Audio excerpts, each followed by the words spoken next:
Now, what's happening with Ukraine is affecting Australia, and this has to do with power outages. And these power outages have to do with the fact that we're seeing, for example, thousands of homes on Australia's east coast were plunged into darkness on Monday as electricity suppliers struggle to meet demand as the country teeters on the edge of an energy shortage. So they're facing all these different complex issues, and they're seeking solutions to the power crunch as they battle coal prices that are soaring because of sanctions on Russian exports. So America told Australia, hey, you need to put these sanctions on.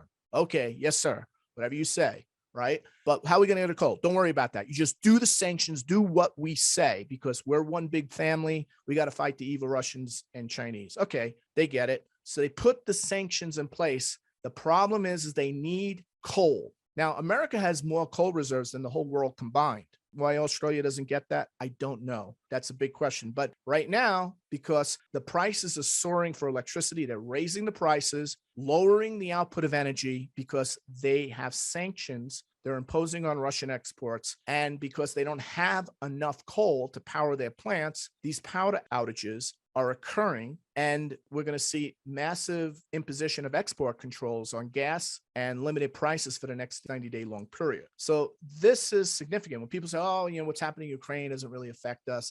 Well, it's going to affect everyone. Probably the US a lot less, in Canada for different reasons, but it's definitely going to affect Australia. The reason I state this is that note here that we're going to see Saturn-Uranus alignment happening here in August, right? You're going to have Uranus on the moon, Mars on the moon, and Saturn on the moon. What does Uranus rule? What does the moon rule? It rules what?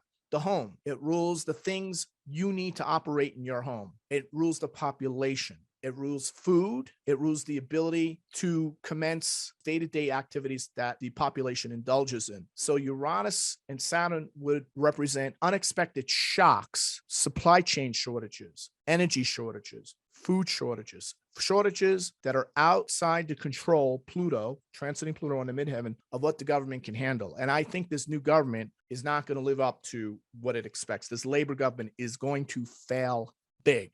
And that's a whole nother issue in itself. So you can see the black box for Australia is more on the downside here. I mean, it's going to go through a rough patch all the way into December. And that has to do with the fact that we're going to see less coal, less gas, whatever exports that Australia needs to power their nation is going to be a bigger problem as well. Right now, they're going through their winter, and then they'll go into their summer. But that being said, it looks right now that we're going to see bigger shortages in energy, food, supplies, supply chain, whether that supply chain feeds the electrical grid or that supply chain gets necessary resources to keep the country moving, to keep the economy moving.